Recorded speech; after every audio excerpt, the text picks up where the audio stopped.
Done.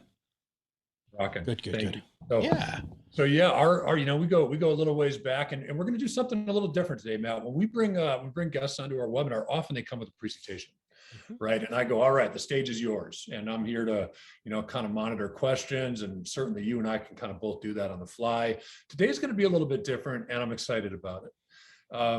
We've all gone to the conferences where we sit and we listen for the keynote, and Mhm. we've probably been to some degree webinar to death over the COVID stuff, over this time frame where everything went virtual. Um, this is going to be more discussion format, which I'm super excited about because you're a guy who's been in this industry for a long time, on the marketing side of things for a long time. Same here, 23 years doing Yeah. this stuff in financial services, and I think that we'll get more out of this. I think our audience is going to get more out of this as well. If you and I just kind of chat Yeah. topics, and of course, I want to focus on Proudmouth and Top Advisor podcasts and your offering to advisors with podcasts. We'll talk a little bit about the stuff we do here at Social Advisors. Mhm. We've already been chatting about some of our content tools. Yeah. Yeah, so let's get into it that way, man. All right. Yeah. I kind of stopped the flow of our conversation already, but Oh, that's all right. Well, I mean, I kind of want to just take a quick shot over the bow because one of the big things that one of the reasons why we like you and your organization so much is because of integration. So I kind of want to just start there. And as you build so much amazing stuff for financial services professionals, how do you see this relationship, your relationship with us and all of the other people you have relationships with, as an and instead of an or? yeah, What do you and, think? and, a, and, a, and a great point. And instead of or, presence is made stronger the more that you do, right? You and I are both working on creating influencers out of advisors, Yeah. right? And so we both got a very similar mission, but we go about it in complementary ways. I won't say different ways, but in complementary ways. So we follow a very well-defined business development, marketing and business development strategy, 4-step strategy. And what I always say is the tools that you use to implement this strategy will change in time, and they sure have in our lifetimes in this industry. Heck yeah. A lot, right? And podcasting, is a pretty recent addition to this. But your 4 steps, which are, understanding who your audience is, right? You certainly, we very much think you've got to get very narrow. The more narrow you are, the more personal your communication becomes. Understanding who your audience is, building as big a network around that audience as possible. And there's great digital tools to do that, LinkedIn advertising. And then you've got to nurture that audience, right? So the nurture part is the most time consuming. I'll say the hardest part, but I don't really mean that it's hard. It just takes concentrated effort. It's not a difficult thing to do. It just takes effort. And what we do on the content side, what we do on the lead management and CRM side, I think is incredibly complementary to what you do on the podcast side, growing that brand within that very specific audience. And podcasting, gosh, content marketing on LinkedIn and all this other stuff is great. Listen, man, if you can build an audience around your podcast, you know this better than I do. The influence grows dramatically. Yeah.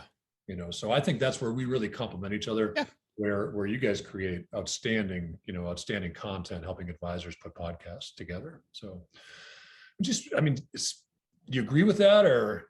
Well, I do. And I think so. I think the fun part about our relationship is we're on the front end, we're saying the exact same thing, which is the more focus you can have and you honing your message and knowing exactly who you're marketing to, because you can't market to everybody.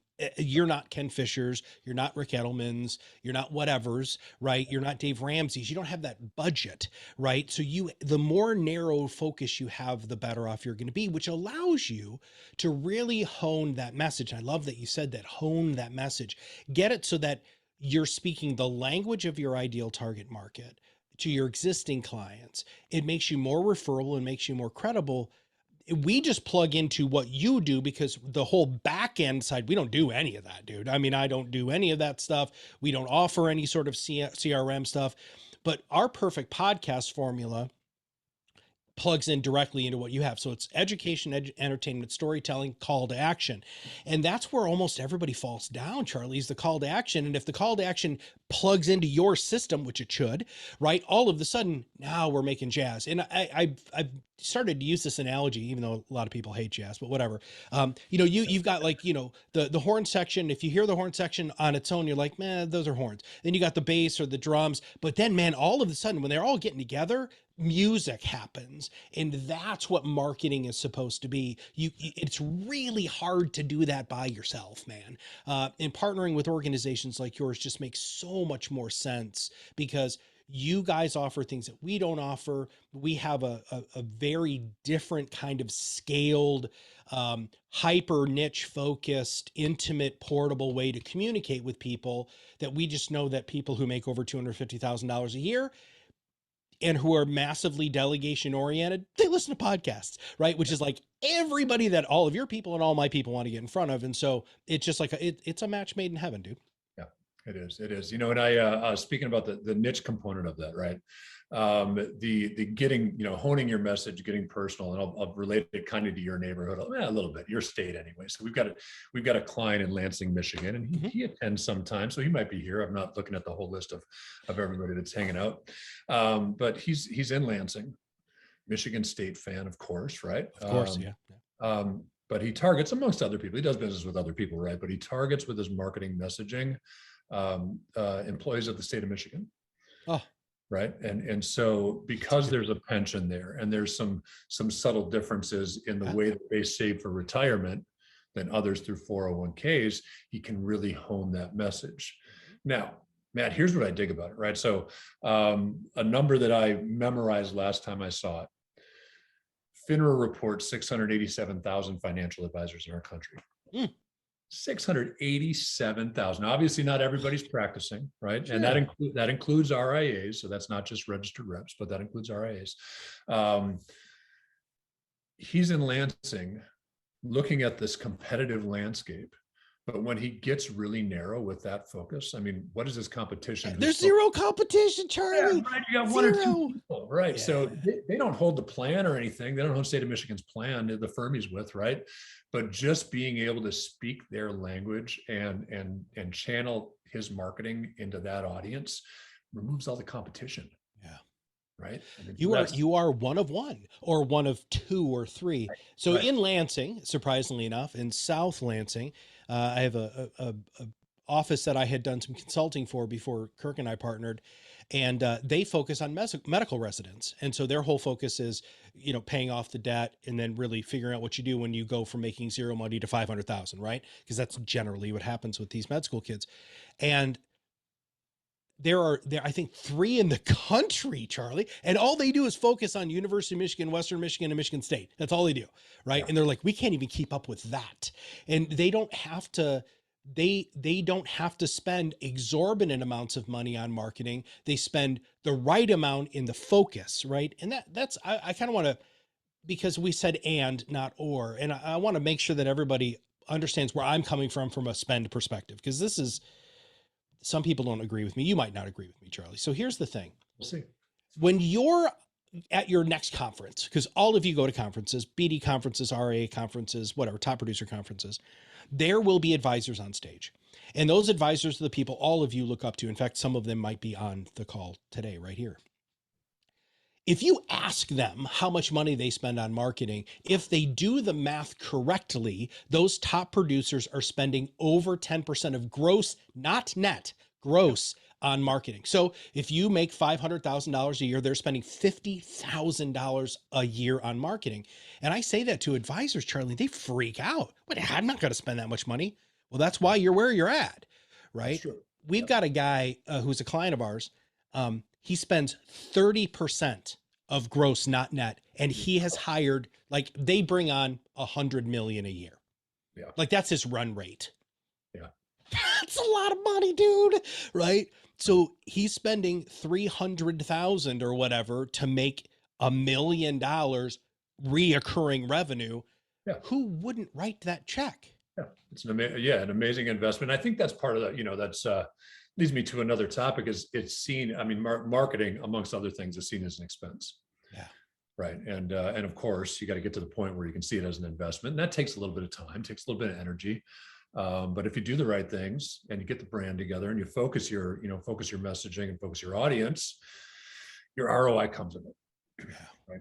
No. So yeah, I think there's better places to put your money than others. I won't comment on that because that might come across as negative to some. But suffice it to say, Yeah. I support the heck out of you guys and your mission with helping advisors create a good, great, forward podcast. Sure. Matt, how do you do that? What does that look like? How does someone engage with you?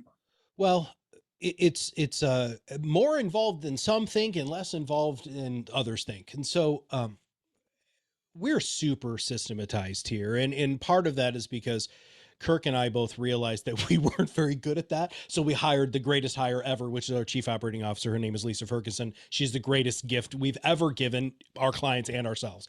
She's unbelievable. So she really helped us break everything down step by step. So if you do have a niche, right? If you love talking about who you are and what you do and makes you unique and different, then you're probably a good candidate for us. Now, I do have to say that if you are with any wirehouse or bank, you can't use us. It's not going to happen. Or even really large kind of captive, even though that you say you're independent, but you really aren't, you don't work with us, right? I'm sorry, that's just not where it's going to be. Those large organizations don't have the compliance infrastructure for us because they have to read a transcript and they don't have time to do that. So our ideal target market is really truly independent financial advisors. RIAs are even better, or people who aren't regulated the same, FINRA regulated as a good example. So, okay. If you say yes to me, I have to tell you what happens. Yeah. First off, we dance. We have a lot of dancing here because we're excited. We get to help somebody else get their voice out in the marketplace. Nobody wants to see that. I'm just going to say that right now. But really, so there's a discovery process where we make sure that we understand your niche, understand your audience, understand your practice, understand your business, understand your location, understand your area of expertise. But here's the deal. So we have to build a bunch of stuff. Cover art, right? We actually have a graphic design team that helps build the cover art to make sure that it's communicating and feels the way, for those of us, and Charlie, you're probably not old enough to remember this, but we actually had albums at one point, right? And those were a big deal. Yeah, you remember that? Okay. And so, so we make sure that we do a good job Keep with. talking. Okay. Yeah, we make sure that we have a great opportunity for cover art. We do the professional intros and outros, customized music. We write the description of your podcast. We do all of those things to make sure that you have something that is truly yours that you're going to be proud of. And then we start recording. We help you come up with your podcast. Nice. Heck yeah, dude. Oh, that's fantastic. I'm old enough, man. I might be older Okay. than you, man. You know. Maybe, I don't know. You look fantastic though. So here's the funny, you're going to tell, I have to digress here. So when I was in the Navy, which right after high school, I joined when I was 17. My mom actually had to sign me up because I was too young. So this was early 90s, 90. And the Grateful Dead was touring all over the place at the time, and Jerry was still alive. And I was stationed in New Jersey, so I was right by Giant Stadium, Madison Square Gardens. Dude, I saw so many freaking Dead shows. Actually, I don't remember seeing a lot of them for a lot of reasons, and we won't get into that. And I only got into one or two because I had tickets, but we just hung out in the parking lot. But anyway, so let's get back to the cover. So that's a great example. So you see the Grateful Dead album, it elicits an emotional response. Your cover art for your podcast should do the same thing. And it should communicate a lot more than just the words that are on there. So we got a whole graphic design team there. So we bring you on board. Make sure that your description of your podcast is entirely SEO optimized.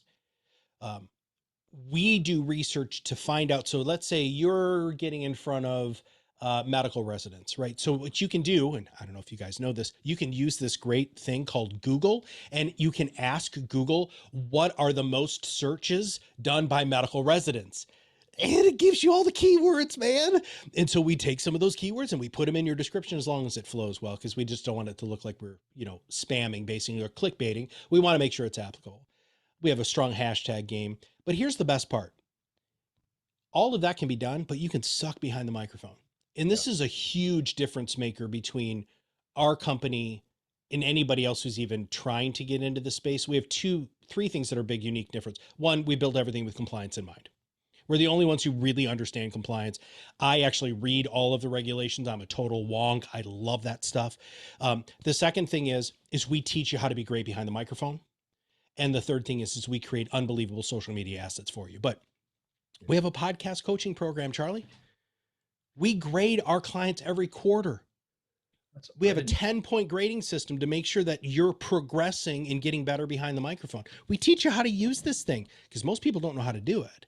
And on top of that, we buy you the equipment so that you don't even have to worry about that. All of our stuff's plug and play. But that's kind of what it's like to work with us. We ask for about 4 hours of your time when you first start, a month, to get everything. So you're prepared, you're organized, you're mentally ready. You have the time to record the 2 30-minute podcasts and then review stuff. Even though that I'm the chief compliance officer here, I'm not an attorney. And so I'm not going to say this is compliant, but I can tell you when you're really not compliant.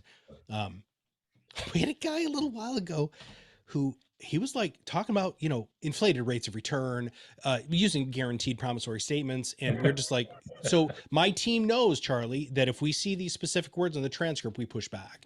And he got mad. He's like, no, I'm totally allowed to say that. Okay, you can say that on your time, but not with our company's voice, because you can say the same stuff without literally violating standard compliance guidelines. Right. Yeah. Yeah. And that reflects on you, right? So he gets dinged, has trouble with it, says something negative. And so that's well, they're always they're going to blame me. Of course they are, because they're not going to take responsibility for it. Screw that, man. Of course. Yeah. And we, being around it again, same. I'm not an attorney. But when we write out, like, if we write a blog for an advisor, or even just in rewriting a LinkedIn profile summary, which is fairly basic, but also so searchable. Oh, yeah. All the same components go into that, right? SEO, yep. Right? So we do a little research on what words your competitors being found for, try to bake that into the writing of the summary, and the blog and whatever content we're developing, right? So, yeah. But yeah, the compliance. I'm really glad that you do that, Charlie. And I don't think people truly understand and appreciate the value of what you're bringing there. Because if you put in a person's name and financial advisor on page 1 on Google, their LinkedIn profile's there, if it's done correctly. If it's not, you don't exist, right? And so you use the real estate. Oh, everybody, you have to look at how they do this. There's so much real estate that a lot of people don't realize they should be using on LinkedIn. And your team does a magnificent job of utilizing the headline accordingly. Oh my God, do people miss that? What is their actual summary, their kind of bio section, right? And then even the graphic design treatment, you guys have all that stuff dialed in. And I'm just super happy that you guys do that, because I don't think people realize that those little tweaks, that algorithm pleasing stuff that you research, that we were talking about before we ever started recording, is so powerful. We'll get back into that, because our audience has grown since we talked about that. So good. Okay. Yeah. So that, even alt tags, right? Alt tags just on the media that you're putting on and stuff like that. So I'll tell you what, 8 times out of 10, Google somebody, LinkedIn profile is going to come up ahead of their website. Yeah, absolutely. Crazy. So yeah, such a key component. So Matt, we talked about, really dialing in and understanding your audience so that you can personalize that message and, cut down on the competition that exists in this industry, for good reason. It's a great industry. You get the opportunity to help a lot of people. Not so bad that you can create a good lifestyle out of it as well, right? So of course it's competitive. Now we got to build influencers. Yeah. Right. So we got these narrow niches. We're helping people remove the competition so that they can stand out within that specific audience. I'm not trying to be an influencer to everybody or even create influence for everybody. I want to be a micro influencer. That's right. I really look at, if I've got an audience of 100, I'm an influencer to those 100. If I've got, if we can make that 500, if we can make that 1,000, maybe at some point it's 10, 15,000, whatever that is, but it starts small. Mm-hmm. But if you can speak that language, it resonates even with a small audience. How do you guys go about growing that network, Matt? Right. So you've got this great podcast. How do you get that out in front of that audience that advisor's creating, that niche audience that they're that they're creating? Well, step number one is you have to be proud of the content that you create. That alone becomes ubiquitous, and you start feeling more comfortable talking about it. So I can't instill that pride, but I can give you all of the components to make you proud of the content. So that really is step number one.